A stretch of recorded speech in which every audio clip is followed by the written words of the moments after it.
Thank you. And happy Valentine's Day, everybody. I am Martha Kyrillidou, and it is my pleasure to welcome you to the LibQUAL webcast, the first of 5 webcasts we plan to offer this year, featuring some of the best practices in deploying the assessment tools the Association of Research Libraries is bringing to the library community.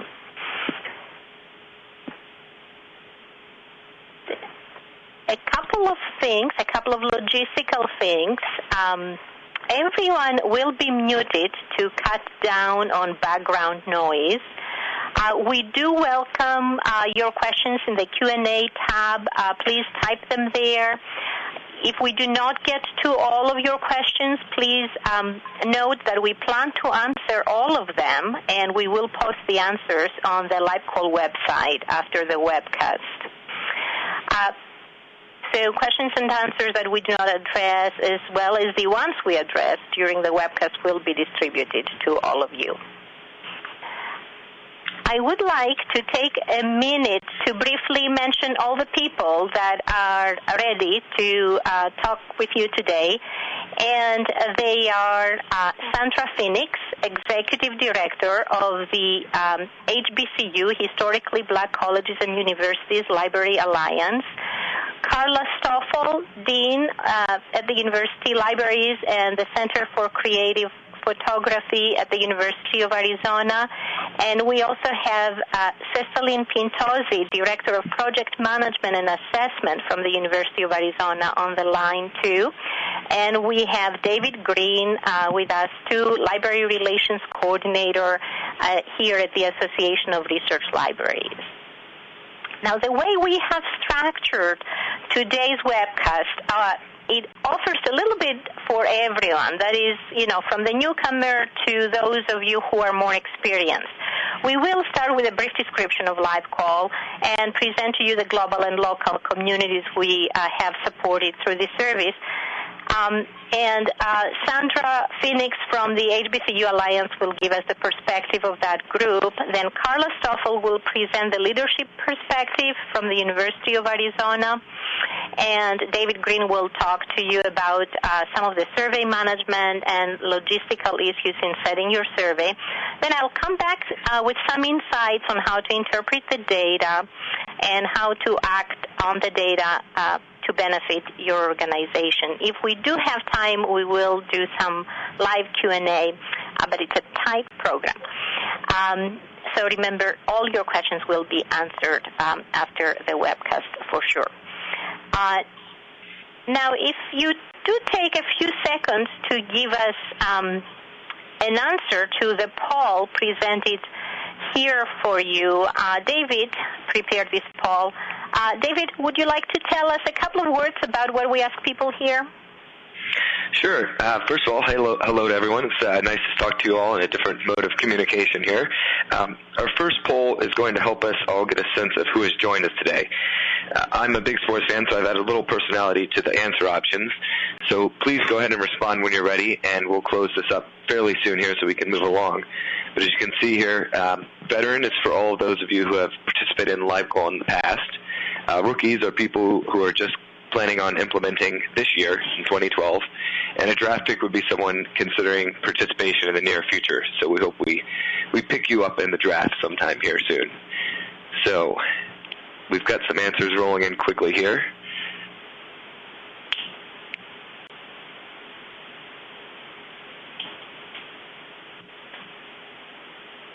I think we're probably got a good sample here. If we would like to move along, I'm going to stop the poll now and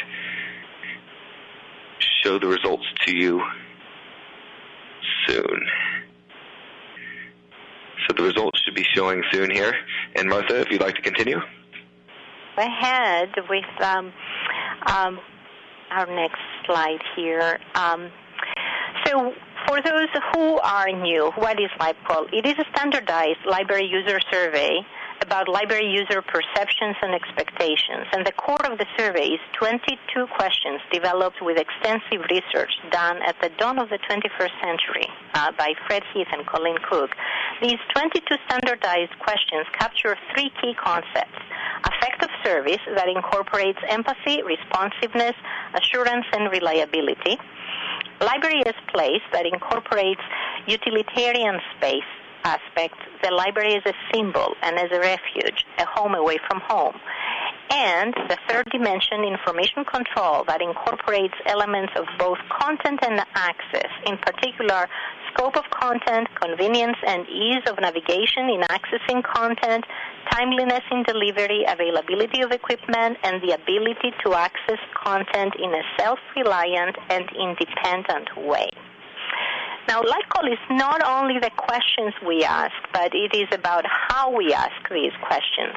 LibQUAL is modeled on ServQUAL, developed by Barry Zaitham and Parasuraman. These are researchers in the services marketing field. In their extensive pioneering and groundbreaking work, these researchers articulated a model where we can measure service performance in the context of minimum and desired expectations.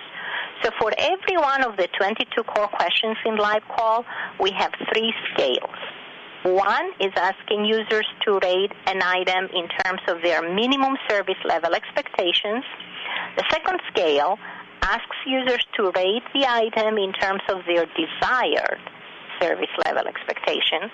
And the third scale is where users indicate their rating on the library's performance. Now, this thoroughly researched approach to capture information on each item and on the 3 dimensions provides a way of placing perception scores, how the library does, within the range of minimum and desired expectations. A concept will come back to it, and it is known as the zone of tolerance. The distance between the minimum and desired expectations is known as the zone of tolerance. And when we talk about the results, we'll look into that more closely. So clearly, these 22 core questions and the 3 dimensions are the core of the tool that has been researched thoroughly and extensively. And, you know, it's been a great, successful tool, partly because of the rigor and robustness of these concepts that are measured in a highly reliable and valid way through the survey. Yet we do ask a few more questions. Individual libraries or consortia may select 5 additional questions from a larger set of items. We also have questions on outcomes for library users and questions related to user satisfaction. We have questions related to how frequently they use the library, the physical building, the library website, or other web gateways like Google and Yahoo to find information. And last but not least, and actually in a very, very important way, we have an open-ended comments box where about 40% of the participants provide comments, and users elaborate on the details of their concerns with constructive criticism and specific suggestions. So all of that rigor has really helped make LibQUAL successful on a global basis. And here you can see the countries where LibQUAL has been implemented, 25 countries right now, and more than 1,200 libraries. Most of the libraries are in the U.S. and Canada.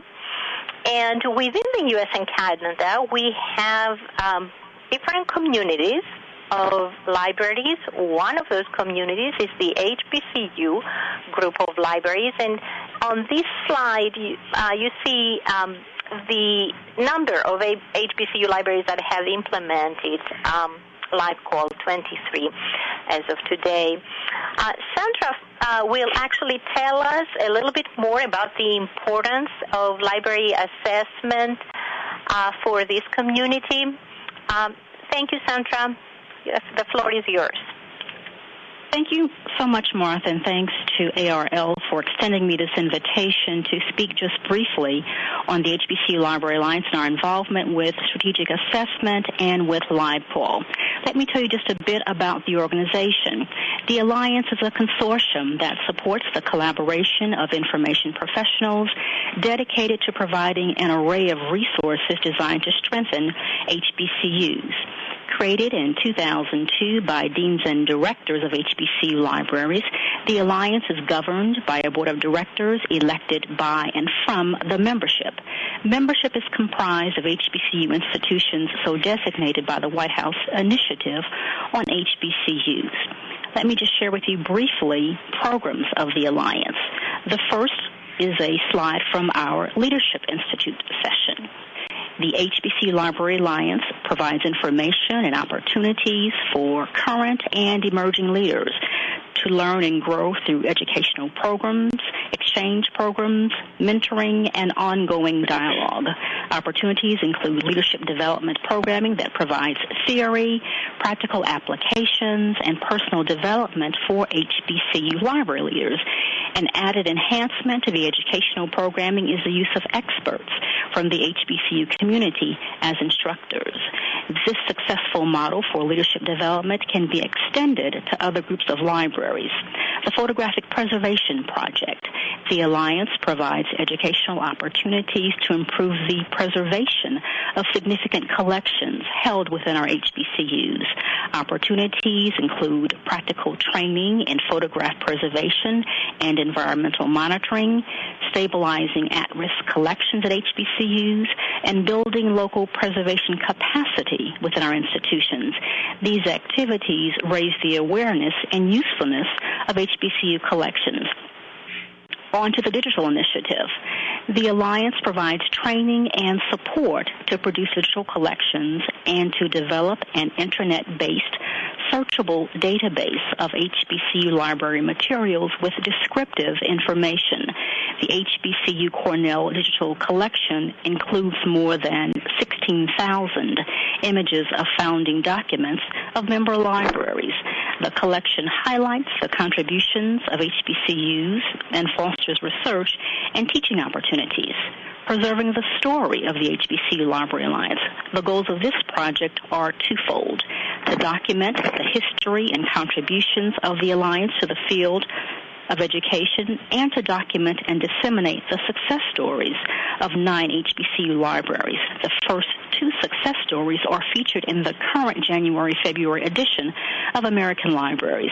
This project has raised the visibility of the Alliance and its contribution to the field of librarianship. On to the Strategic Assessment Initiative. This is a component of the Andrew W. Mellon-funded leadership program. The goals of the initiative are to increase understanding and knowledge of assessment strategies and demonstrate the role of user assessment in improving service quality. We know that service to the academic community is a fundamental part of the HBCU library mission. While all strive for excellence, many have not assessed user expectation or the quality of library services. Some 23 libraries have previously implemented LibQUAL with varying results. As an example, Savannah State University implemented LibQUAL in the fall of 2007 to gather information to improve library services and prepare for professional and regional accreditations. Survey results indicated gaps in technology, collections, and instruction for which the library developed and implemented an action plan. In the Atlanta University Center Woodruff Library 2007 survey, the library group results by audience, undergraduate, graduate, faculty, and institution served. Issues identified by each audience were translated into action plans. As a means of supporting current leaders in efforts to strengthen libraries, focused programming was provided last October on user assessment. This program included a day-and-a-half training session and provision of mini grants to support implementation of LibQUAL. The training provided theory and context for user assessment, an introduction to LibQUAL, a share fair, and case studies from HBCUs that have used LibQUAL, focusing on process, outcomes, and impact. On to guidelines. Many grant applicants were required to provide a plan of work, a timeline, and a detailed budget. Only those HBCU libraries that had not used LibQUAL in the past could apply for the mini grant. In January, we were very pleased to award mini grants to 7 institutions. Grant recipients are allowed to use mini grants for LibQUAL-related training, survey, incentives, consultant fees, and special reports. To expand the training even more, grantees will participate in our upcoming membership meeting this October. A session will be prepared to include panel presentations from recipients and other Alliance members who have done user assessments, and then group discussion to share those very important strategies and those experiences. I'm very excited about this initiative and its impact on our member libraries. I'm very grateful to Martha and ARL for sharing their expertise with the Alliance, and I'm even more pleased that the Alliance can support member institutions through user assessment strategies. We're grateful to you, Sandra, too. We look forward to seeing the HBCU libraries' engagement and the results of all your good work with them. Now, for those libraries that are new, we want to make sure that you are aware of the large number of resources that are available at your disposal through the LibQUAL website, which is what you see on your screen with this slide. In there, you'll find lots of information, and we do offer annual grants to libraries to participate in LibQUAL. Yet, nothing can help more than the support of your library leadership. And Carla Stoffle, I hope she's with us. She was meeting with the president. Arizona, are you there? This is Chestalene. I'm sorry, Carla's not back yet. No problem, Chestalene. I'm glad you're there. Thank you for stepping in. And please do share with us some of the leadership perspectives of engaging with LibQUAL from the University of Arizona. Yes, I'm happy to do that. As you know, we started using LibQUAL back when it was being developed because we had structured as a customer-focused library, and we were trying to use data and information as much as possible to make decisions. So you begin to see on the screen some of the reasons why we used LibQUAL. It's direct feedback from our customers. We had tried other ways, but we wanted to use something that would let the customers tell us directly how they assessed our services. So LibQUAL does that for us. We use it to communicate back with our customers. We meet regularly with undergraduate groups, with graduate student groups, with faculty. Carla presents to Faculty Senate, for example, and we use the results to communicate back to them what we have heard and some of the reasoning behind some of the services we add or services we change.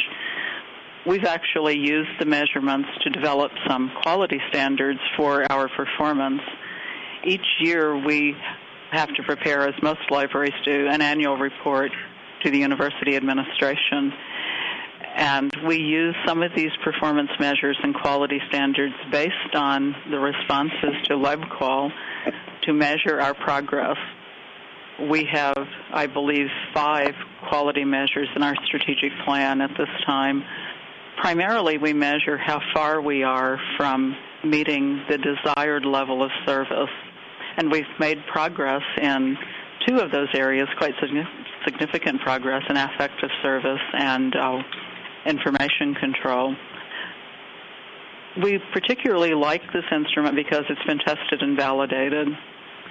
We have some surveys and some methods of feedback that we use that have not been as thoroughly tested. So combining LibQUAL as a tested, validated instrument with other sources of information is very useful to us. We use it regularly. We implement every year, the survey every year, and that's part of my work as Director of Project Management and Assessment. We want to monitor change. We need to see what has happened, what effect the changes in service or additions to service that we've made have on the perceptions of our customers.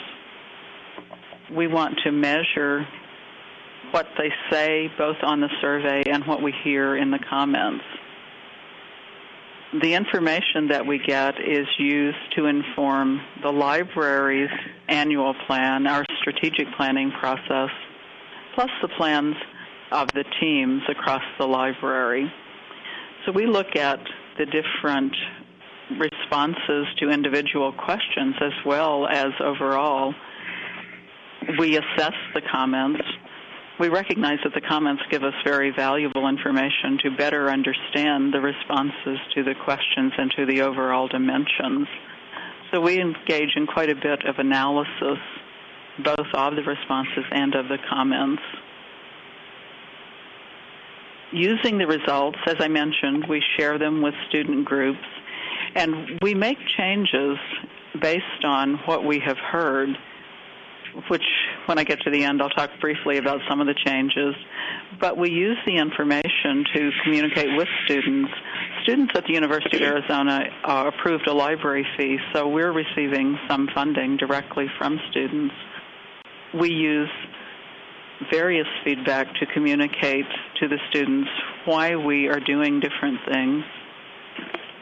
We identify areas in need of improvement from the student perspective, from the faculty perspective, and that informs much of what we end up doing. So some of the examples of how we have used the actual results, we have changed the policy on public use of the library. We had heard a great deal of feedback from our students expressing concerns about what they perceived as people taking up space and using their resources, and they couldn't get to computers, for example. So after a lot of analysis and discussion, consulting with various groups on campus, we shortened the number of hours that the general public, the community users, have access to our libraries. We're also changing the means by which we give them access to workstations, so we're limiting the number of workstations so the students get improved access. We implemented short-term study carrels. We heard from students that they needed a quiet place. There were students who were unhappy that they couldn't get a long-term study carrel, which went to PhD students and faculty. So we have some short-term study carrels, and they're being used very heavily. We also saw from our LibQUAL results that our customers greatly prefer electronic resources. So over the years, we have really intensified our migration to electronic, and it's resulted in we have met our quality standard for information, providing information to students and to faculty. So that's examples of why we use LibQUAL and how we have used it. And Carla's just walked in the room, so I'm going to let her add something if she would like to. Sure, thank you. Carla? Oh, sorry, guys. We are meeting our new president, and we didn't know that it was happening this morning until yesterday. So, well, I'm glad you were able to join us. Chestalene just covered the information on the slides about how Arizona has used LibQUAL. Anything else you would like to? Well, I would just say that we find it of great benefit to do this yearly, because we actually report to our students 3 times a year. We have a student fee, and so we report to our students 3 times a year on what we're doing and why we're doing it. And having the LibQUAL data allows us to have actual data to show students why we're doing something. It's not sort of we're guessing or this, this is why we're doing this, and it shows over time quickly how much progress we're making. And for us, it's been a great tool, and we've been doing it since the beginning. Yes, back in 1999, I was going to conclude, make the transition from the Arizona part of the presentation, saying a brief word on the historical context of your involvement, which is beyond really the University of Arizona, as you were the chair of the Aerial Statistics and Assessment Committee back in 1999, and it was right at the dawn of the 21st century. When you convened key leaders in Tucson, and it was there where ideas like the development of LibQUAL were nurtured and came to fruition. So we do owe a big armful of gratitude to your work, whose impact, as we've seen earlier, reaches beyond the University of Arizona to the hundreds of libraries that are using LibQUAL.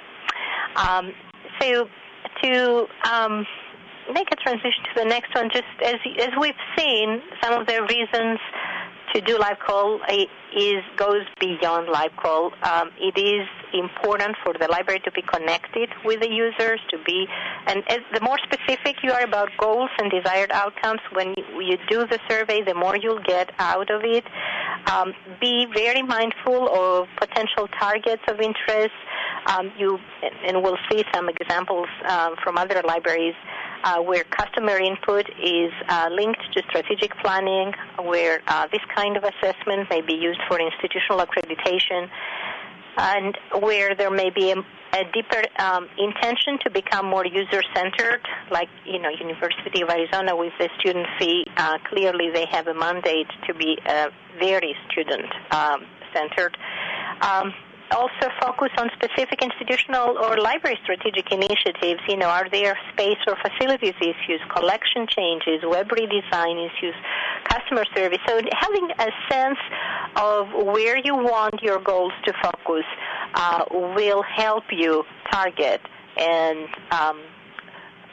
sort of focus your attention to that part of the results. Now, to do all that, David Green, my colleague here at ARL, will walk you through how to implement LibQUAL. David. Thank you, Martha, and thank you, Sandra, Carla, and Chestalene, for your insights and perspectives as well. Now, once you have made the decision to administer a LibQUAL survey, you will want to become familiar with what we call the Management Center, which will be your friend for the next several weeks. And we like to believe it's a friend that won't let you down or borrow your camera and never return it. Or maybe that's just my friend and I've said too much. So we'll move along. The Password-Protected Management Center has several main sections. You can invite your colleagues that you'll be working with on the LibQUAL project and manage users and fill out your personal profile. And you can also assign your colleagues one of 3 permissions levels based on their level of involvement in the project. The top-level users have complete access to the Management Center and are the only ones who can customize and, most importantly, open and close the survey. We recommend limiting the number of people to whom you allow this permission, of course. You can search for other libraries in the LibQUAL community using the directory. Participants have enjoyed this feature to contact colleagues for survey promotion ideas, to form consortia, and to identify peer groups using a variety of variables. And that's another reason to keep your personal profile and organization's LibQUAL webpage up to date. The data repository is a treasure trove of information. It houses the results from thousands of LibQUAL implementations, counting over 1 million respondents. Martha will speak later on how you can apply these data to help interpret your own scores. But for the next 10 minutes, I'll be focusing on managing your survey. There are 4 distinct stages in the process of managing your survey. Each is more important than the last. Or maybe it's the other way around. Either way, you'll be happy when you've reached the 4th stage. And it's our goal to make the first 3 as satisfying as possible, too. In the first stage, you'll be defining the configurations of your survey. There are several tabs that separate the customizable elements of the survey form your users will see. You can make these configurations in any order you choose. In this first tab that you see here, there are some of the odds and ends. There's adding your logo and title to personalize and make it more familiar to your users, adding an email address for questions that may come up, choosing whether or not to offer an incentive prize to those who complete the survey effectively, indicating your start and end dates. Now, these are just guidelines. You will be manually opening and closing your survey, but this gives us an idea both on your end just to keep you on track and on our end so we know to keep you alerted if maybe you pass that start date, if we can help you out. And for libraries who will offer the survey in multiple languages, selecting the language you want used in the results notebook we create after the close of your survey with our own analysis of your data. Also in this section, you will choose your light view percentage, which is the percentage of patrons who receive the shortened light version of the survey. I like to think of LibQUAL Lite as Martha's other child, in addition to her two human ones. So I'll give you a short break from listening to me to let Martha talk a little bit more about LibQUAL Lite. Well, thank you, David. It is one line in the customization part of the management center, and it's a whole dissertation behind it, which is my third child. Anyway, LibQUAL Lite, so why will you want to use it? It is a survey methodology in which all users answer a few selected survey questions, but the remaining survey questions are answered only by a randomly selected subsample of users. So the survey itself is dynamically generated, and instead of 22 questions, they have 8 questions presented to them, and those questions are randomly selected, basically. So data are collected on all the questions, on all the 22 questions, but each user answers fewer questions, and that's how we shorten the required response time. And all the detail you want to know about it is in that URL provided here. David? Thank you, Martha. And I will note that as LibQUAL Lite was implemented in 2010, and as time has gone by, we've seen more and more institutions move to 100% Lite. Some are still testing out doing 50-50 or other percentages, but there is a great movement towards going 100% Lite. The next tab in Stage 1 houses a bank of optional questions that supplement the 22 core items. They also use the triple Likert scale Martha mentioned earlier.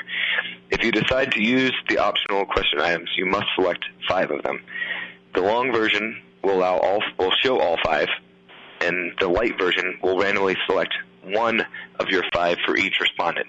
Again, as Martha mentioned, all 5 of those would be shown throughout the whole survey process, but each respondent only sees 1 of them in the light version. The next tab is another question item you can add. This is the library that you use most often. If you want to ask this question, simply add your branch libraries here.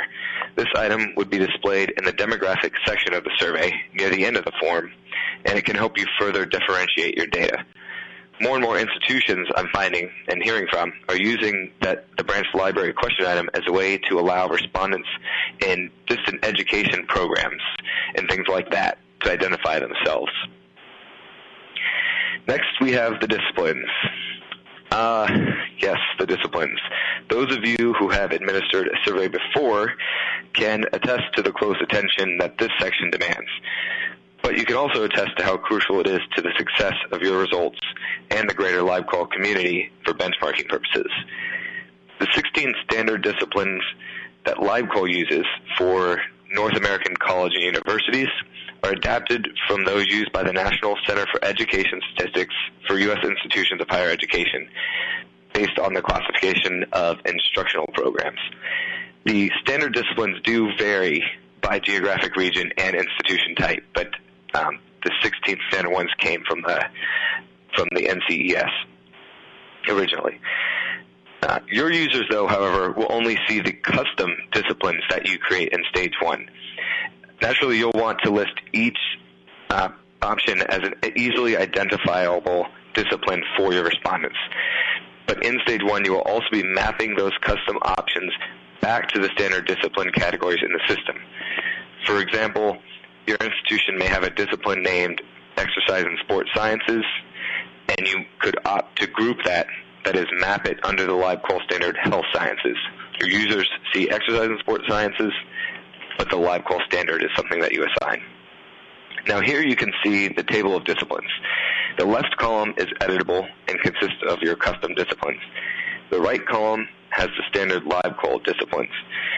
You can have multiple custom disciplines mapped to a single standard discipline, and you also do not need to use all of the standard disciplines. We do recommend not using many more than 16 custom disciplines, though, as the list in the survey form becomes unwieldy for respondents, and they may end up settling for the first option that they find close enough to describing them. We also recommend having a student library staff member or other students you know test out your list before opening the survey so they can give you feedback that's a little closer to home about those disciplines.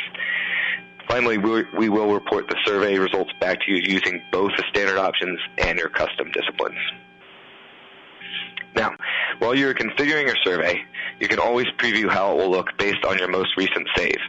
Before you move to stage 2, you are required to complete one preview of the long version of the survey to ensure that you have seen how all questions will appear to users. Even if you're going 100%, we want you to complete the long version so you see all of those questions. You can also send that preview URL by right-clicking and copying to your colleagues, for testing and to further familiarize themselves with the survey in case they start to receive questions from library patrons. When you have completed a preview, the launch button will become active, and you can click on that to move to stage 2, where you will receive your live survey URL. But to guarantee that all respondents see the same survey, there's no going back after you launch. But don't worry, the system will ask for confirmation in case of an errant click here or there. Now in stage 2, the first thing you will see is your live survey URL.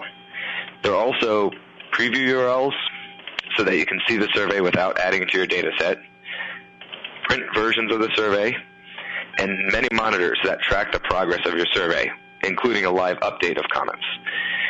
The representativeness questionnaire, which is the longest name ever for a survey form, but it works, is created after you launch from stage 1, as part of it is determined by your choices made in the first stage. The data you input here is crucial to understanding how the respondents represent the greater population of your institution. Our analysis of this will also be included in your results notebook. Now, as you monitor your survey's progress, there will come a time to close it to further submissions. Our recommendation is to keep the survey open for at least 3 weeks, sending regular reminders. You may be amazed at the incredible spikes you'll see in their progress monitoring and the submissions on days that you send reminders out. As with the opening, we will ask you to confirm the decision to close with a second separate click. But wait, there is more. In stage 4, you will have one final chance to amend your representativeness questionnaire, and we hope you will also find time to complete our quick post-hoc and evaluation questionnaires. After all, one must assess the assessors. But it's not all tasks in stage 4. We will also have a bunch of goodies, some of which will become available immediately, such as the collected comments, raw data and syntax files, and print versions of the survey for your archives, as you can see in this slide here. In the next tab over, if you chose to offer an incentive prize, there will be a list of 50 potential winners. What you do with that list is up to you. Each winner entry will include the associated email address, user group, discipline, and branch library to further aid you in distributing the prizes. If you're curious about people using the survey to increase their chances of winning, we did implement measures to screen out these no-gooders. For example, duplicated email addresses are removed before the random drawing. So filling out multiple surveys will not increase a user's chance of winning a prize. It will, in fact, drop the chances to 0. Secondly, institutions in the past have also limited their winners to respondents with valid university email addresses, thereby preventing unwanted respondents from participating and preventing a single user from submitting multiple different email addresses. As a possibility, you could present these restrictions in your invitation to participate to deter those unwanted from accessing the survey only to win a prize. On the positive side, we suggest thinking about taking a photo of the presentation of prizes to winners and publishing a piece in your campus newspaper to increase awareness. We featured some of these in the LibQUAL update recently. Next, we will deliver your results notebook, which has our own standard analysis of your data within a week or 2 after you close. At the end of the calendar year, we also create notebooks for consortia and make them available to all of the year's participants in the data repository. In this portion of the survey process is a good time to think about ordering some other custom analysis notebooks based on the data you've seen so far. You could be drilling down by disciplines, library branches, or user groups. These are the most commonly requested kinds of specialized analysis. We also are pleased to offer several customized consulting services. Actually, I shouldn't say several because it can be anything since it's customized, but working closely with you, there are a variety of ways we can meet your needs, whether it involves interpreting the results, communicating themes to your staff, or even beginning initiatives to act on the results. So you can contact us anytime at LibQUAL@ARL.org to discuss those possibilities. Finally, I will pause a moment to let you commiserate with my favorite comic character on this next slide. If you made it here with me, I'm impressed because it's not the most exciting material. But if you got everything down on paper, I definitely want to sit with you at the next conference and learn from you, obviously the note-taking master. For everyone else, we have the procedures manual. And you don't even have to worry about writing down that URL because the manual is readily available in the Management Center, and we'll be posting the slides from this webcast later. You also have access to me and the entire LibQUAL team at LibQUAL@ARL.org, so send us an email or give us a call anytime. Thank you, David. This is great that it's available. Now, I think let's see if we can get some Q&A live here. There is actually one question that has come through that is not procedural, that actually is addressed to Carla. So is University of Arizona on the line? Is Carla on the line?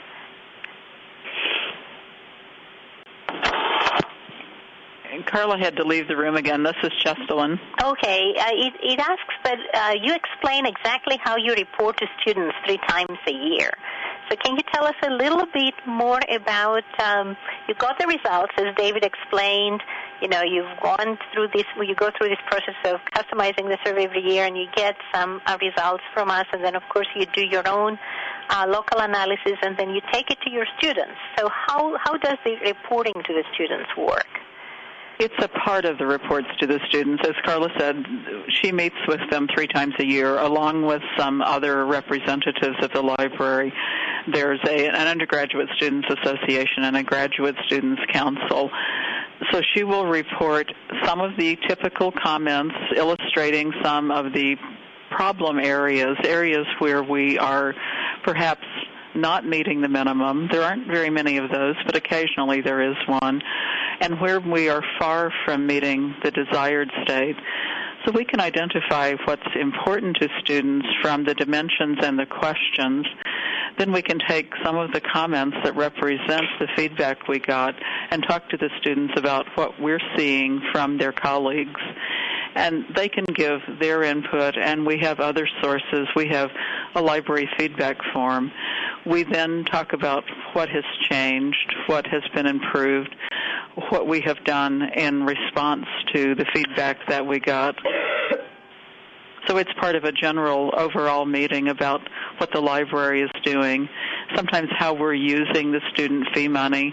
Carla reports what she has done and why, what we might look at doing in the future to get feedback from those groups, because we've done our analysis and have identified we think these are areas that need improvement, and we think we could improve by doing X or Y, but we need to hear from the students if that makes sense with them, if it matches their impressions.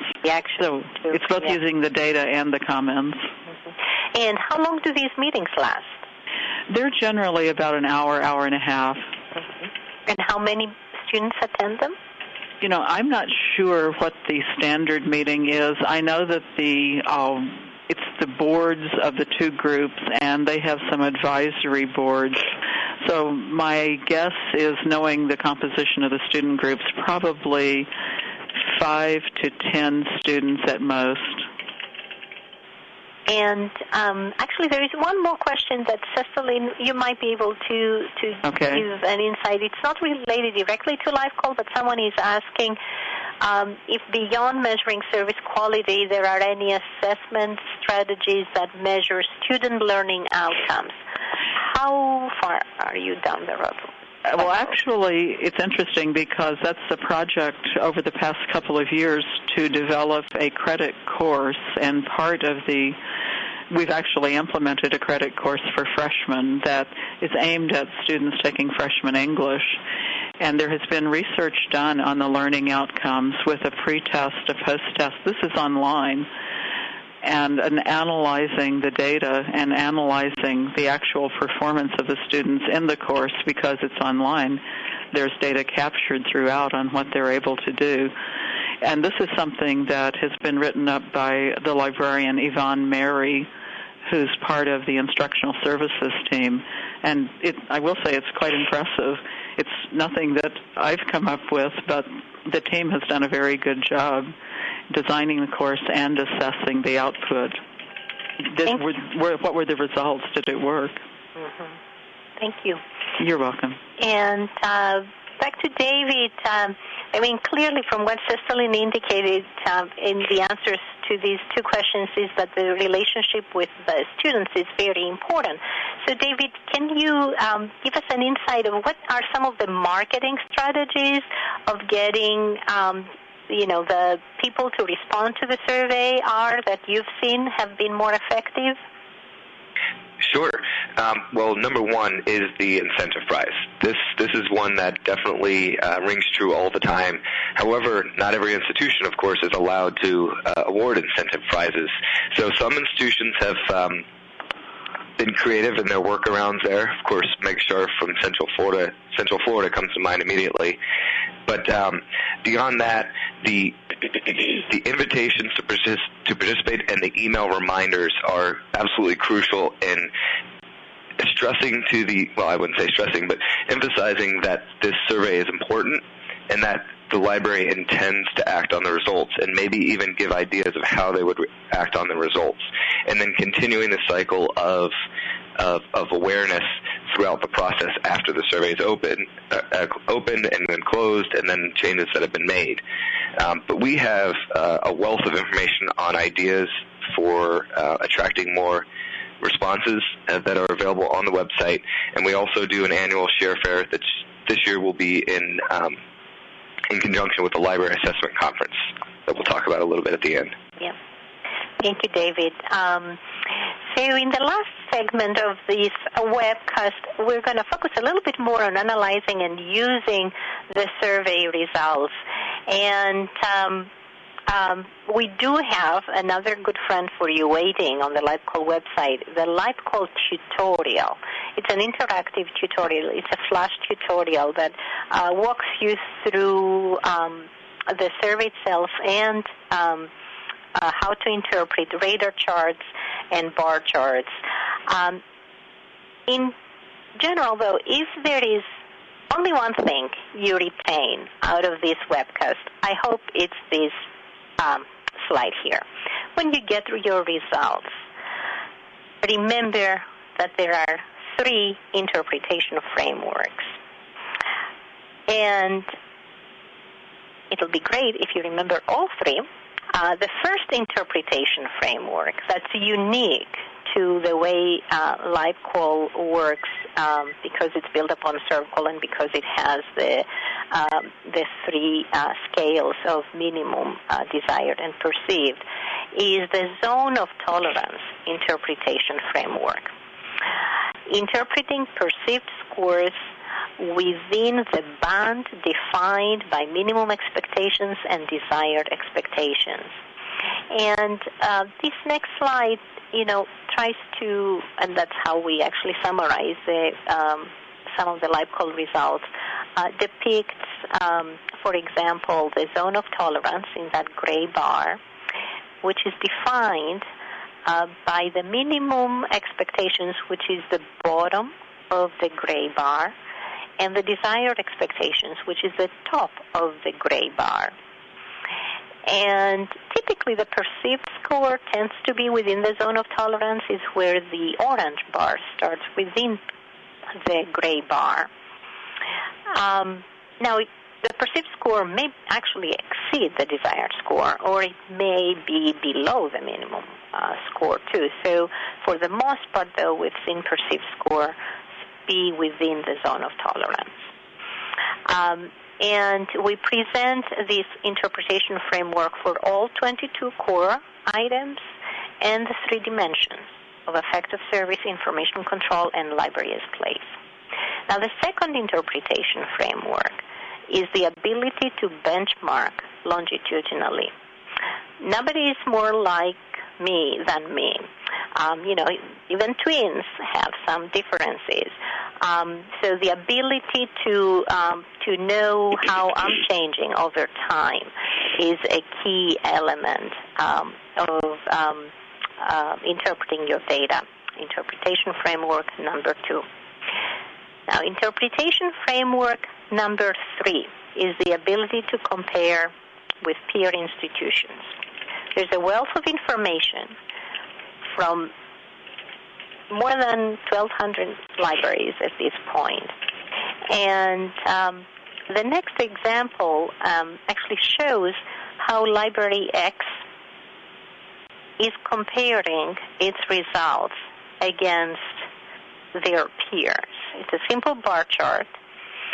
A very important point on this example is the way we ask libraries to treat the data from other institutions.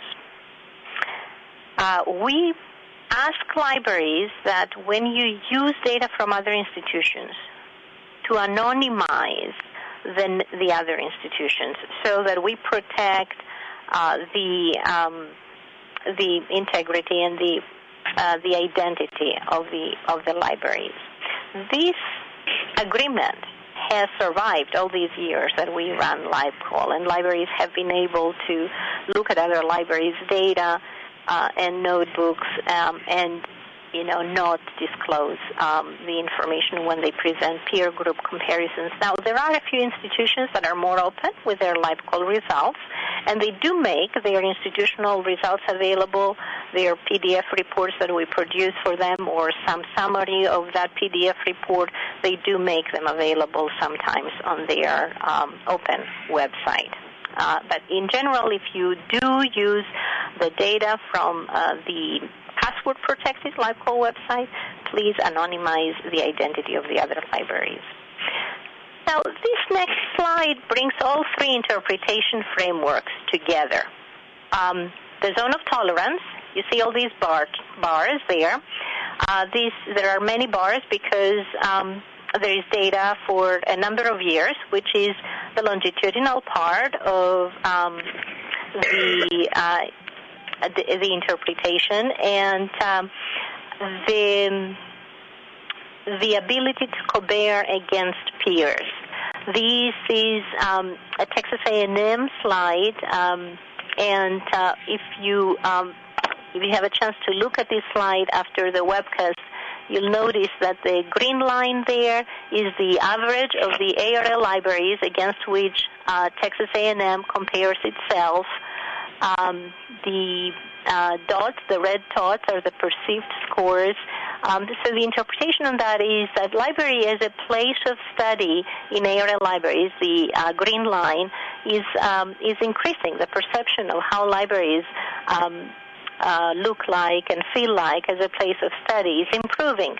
But the red dots on the Texas A&M data show a slight decline, and as actually we'll see later on, they've taken actions based on these data.